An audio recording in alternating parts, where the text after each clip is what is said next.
video, we are going to discuss about GTOs, that is gate turn-off thyristors. Okay, so this is a power electronics video series. We have actually discussed regarding various components in power electronics. In this video, we will be discussing about the symbol, the layered structure, the CARA, and the working of GTOs. Okay, that is gate turn-off thyristors. So there is actually various varieties of thyristors.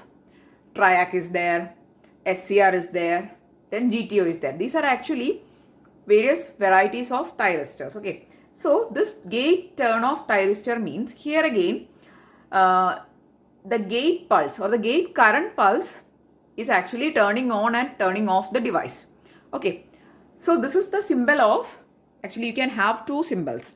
Either you can go for this symbol or you can go for this symbol. In both the cases, there is an anode, there is a cathode, and there is a gate. Here also there is a gate. Only difference from the SCR is that there is a cut here, or you can go for this bidirectional arrows. That is two lines and two arrows and a gate symbol. Okay. Anyway, there is anode is there, cathode is there, and gate is there. And this gate is actually turning the device on, turning the device off. How it is happening, let us see. So this is the basic thing. This is the basic principle of a thyristor, GTO. First one, in order to turn on the device, we have to apply a positive gate current pulse with respect to cathode. Okay, with respect to K, means with respect to cathode, we are applying a positive gate current pulse to turn on the GTO. To turn off the GTO, we are applying a negative gate current pulse with respect to K. Okay, so this is how we are turning the device on and turning the device off.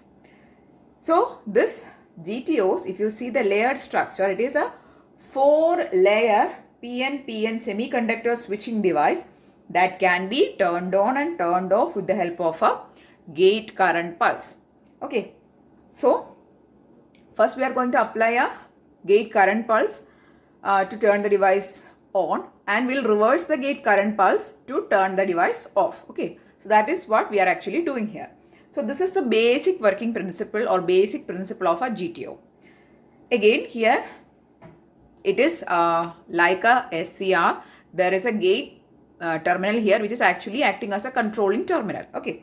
Now there are mainly two types of GTOs, that is asymmetrical GTO and symmetrical GTO. Next we are going to see about asymmetrical and symmetrical GTOs. Okay. So the types of GTO.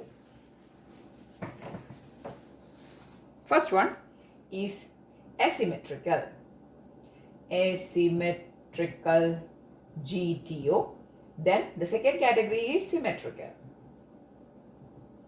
Symmetrical GTOs. Okay. Now asymmetrical means the asymmetrical type of GTO are the most common type of GTOs in the market. Okay. So this is the most common ones. I'll use a different color. Okay. So these GTOs are the most common ones. Most common. And this type of GTO are normally used with an anti-parallel diode. Okay. So, used with anti-parallel diodes, and they do not have high reverse blocking capability. Okay. So, they don't have high reverse blocking capability.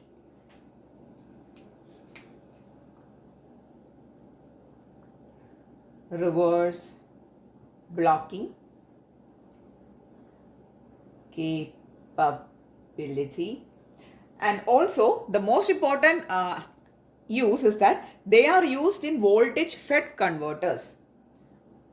Voltage fed converters. Okay. So this GTO, it is used with voltage fed converters. Now talking about the symmetrical GTOs have an equivalent forward and reverse blocking capability. That is, here they don't have high reverse blocking capability. So they only have forward blocking capability. Now what is forward blocking, reverse blocking? If you know the various the modes of operation of SCRs, then you should be knowing what is forward blocking, what is reverse blocking, all these things. Okay. So that video, that topics we have actually discussed while discussing SCRs. We have discussed all the four modes. The four modes actually I have done a separate video. Okay. So here if you take the GTO, these are actually variations of SCRs or thyristors. So this asymmetrical GTOs does not have a high reverse blocking capability. Okay. So the reverse blocking will be poor in this case. And here, but if you take the symmetrical ones, they have equal forward and reverse blocking capability. So forward and reverse blocking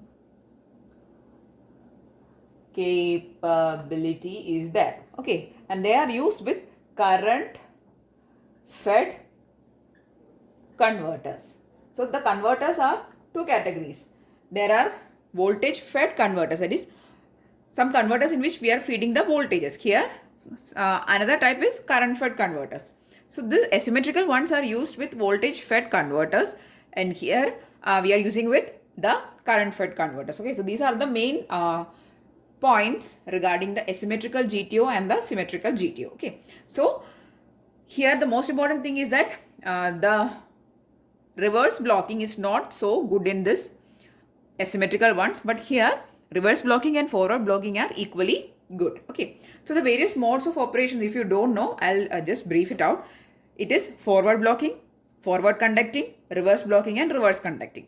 Okay, so here for the case of asymmetrical GTOs, they are having poor or they do not have good reverse blocking capability, but here they are having both forward and reverse blocking capability. Okay, so these are the important points regarding the asymmetrical and symmetrical GTOs, and these are the two classifications or categories of GTO or gate turn-off thyristors. Okay, next we are going to see the layered structure of a GTO, and also we'll be discussing the mode of operation while after discussing the layered structure. Okay, next we are going to see the layered structure and also the CARA of a GTO. Okay, so this GTOs, thyristors, triac, that is SCR, triac and GTO, all these things have almost similar layered structure and also CARA. See, all these are switches. Okay, all these are fast operating switches, and all these devices or these components are actually turned on and turned off with the help of the gate terminal. Okay, so if they don't have a gate terminal, they are just like diodes, which is having anode and cathode. We know that for a normal diode, this is a normal diode. It is having an anode and a cathode, right? But the difference of these thyristors from the normal diode, if you don't know anything about this diodes and thyristor difference, this is the difference. In normal diode also, we have an anode, we have a cathode is there. But for a thyristor or for a GTO or for a triac, if you see, there is an additional gate terminal. And with the help of the gate terminal, we are actually turning this device on and off. Okay, so this gate is actually provided here to trigger the device on and trigger the device off. Okay, and all these devices, that is SCRs, triacs and GTO, these all are switches which are being used especially for power electronics and various other applications. Okay, so these are their applications. If somebody is asking you what is the application of a GTO, it is a switch. It is a high speed or fast operating switch. Okay, so that was a very basic thing which I wanted to share. Next we are going to see the layered structure and the CARA. Okay, so this is the layered structure. You can see that there is a P plus, N minus, P, then there is a P plus and N plus layers. Okay, so this is the structure of a GTO, and it is having how many junctions are there? There is a J1, J2 and J3. 3 junctions are present here. Now consider that what is happening. Let's see what is happening in the forward bias condition, what is happening in the reverse bias condition. So consider that we are going to make this device as forward bias. Forward bias means generally how will you make a diode forward bias? By connecting the anode to positive, cathode to negative, like, right? So the same thing we are going to do here to turn this device into forward bias condition. Anode, to anode we are going to apply a positive voltage, cathode we are going to apply negative. Okay, so when this polarity is applied to both the terminals, The junctions, if you see, the J1 and J3 junctions are now forward biased, but the J2 junction will be reverse biased, right? So for forward bias condition, J1 and J3 are in forward bias and J2 is in reverse bias, right? And we know that since this middle junction is reverse bias, the conduction is actually not possible. But after a point, so there is a depletion layer formed in the J2 junction. But after a point, what will happen? This depletion layer will undergo breakdown. Or in order to make the breakdown of this J2 to happen quicker, we can apply a positive gate current pulse. Okay. So if you apply a positive gate current pulse, what will happen? The J2 junction will undergo breakdown and then the device will actually start to conduct. Okay. And the cara will be like this. I'm going to draw the cara here. Okay. Initially, we have applied anode positive and cathode negative. So the device is actually in non-conducting state. But due to the minority carriers, there will be a small amount of current, which is a leakage current. And after a point, either the device will undergo breakdown or we have applied a positive gate current pulse, means the current will shoot up. See, this is the curve for all the thyristors. If you see TRIAC, if you see SCR, this will be the curve. Okay. So, this is how the conduction is happening. And in order to turn off this device, we have to apply a negative. Here the gate pulse is positive. But in order to turn it off, we have to apply a negative pulse. So, if you are applying a negative pulse, means the device will turn off. Okay. So, by applying a negative gate pulse, the device will turn off. Okay.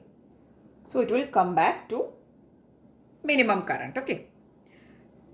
So this is how the cara is looking like in the forward biased condition. Here the device is in forward biased condition. Why? Because anode is positive and cathode is negative. And also we have applied a positive gate current pulse to turn the device on. And after the device is turned on, to turn it off, we have applied a negative gate current pulse. So it will come back to the minimum current value. Okay. So the device has turned off. Now this negative gate pulse which we are applying is, if you take the value, is either 1/3 or 1/4 of anode voltage. Okay. So the voltage that is present in the gate terminal will be 1/3 or 1/5. Okay, it is not 1/4, it is 1/5. So the anode, the gate voltage that we are applying is 1/3 or 1/5 of the anode voltage. Okay, this will be the rating or this will be the value. So this is happening in the positive quadrant. In the reverse bias condition, means we are applying a negative voltage to the anode and a positive voltage to the cathode. Okay. In this case, the device will be in turned off condition, even though there will be a minute current which is due to the, again, minority carriers. And after a point, the device will undergo breakdown and the current will again shoot up. So this is happening in the reverse bias condition. So this is the forward bias condition and this is the reverse bias condition. This is how the cara of a, this is the current. Okay, this is current and this is voltage. So this is the cara of a GTO, that is gate turn off thyristors. Now, if you take the difference, what is the difference between GTO and SCR? Both are switches. Now, what is the advantage of GTO from SCR? The GTOs are 10 times faster than SCRs. That is, it is a very high speed operating switch. Okay, so for fast applications, we can go for GTOs rather than SCRs. Okay, next we are going to see the applications and advantages of GTOs. Next, we are going to see the advantages and applications of GTOs. So, the main advantages is that they are having high blocking voltage capabilities. Then, second one, high over current capabilities. That is high over current protection capabilities. Then, exhibit low gate currents. We only require to apply lower values of gate currents. But if you take the case of TRIACs, they are having low current, that is low gate current sensitivity. Okay. So there is a problem in TRIAC, but here it is not having any problems. Okay, and also fast and efficient turn off. And another disadvantage in Triac was they are having longer turn off times, but here there is fast and efficient turn off. So in generally, in order to use in very high speed switching applications, we can always go for GTOs. Okay, GTOs are the best option for fast switching applications because they are having 10 times faster switching than SCR, and also turn off time and efficient turn off is present in GTO. Okay, the applications are AC and DC power supply, motor drives, and also there is a lot of applications, especially for the switching applications. Okay, so that's all about GTOs. We have discussed in this video regarding the basics of GTO, the layered structure, the symbol, the CARA, and also we have discussed the advantages and applications. Okay, so I'm really hoping that you found the video useful. If yes, please do give it a thumbs up. Also share it with your friends. And if you want more videos, please do subscribe to the channel. Thanks for watching and keep on watching.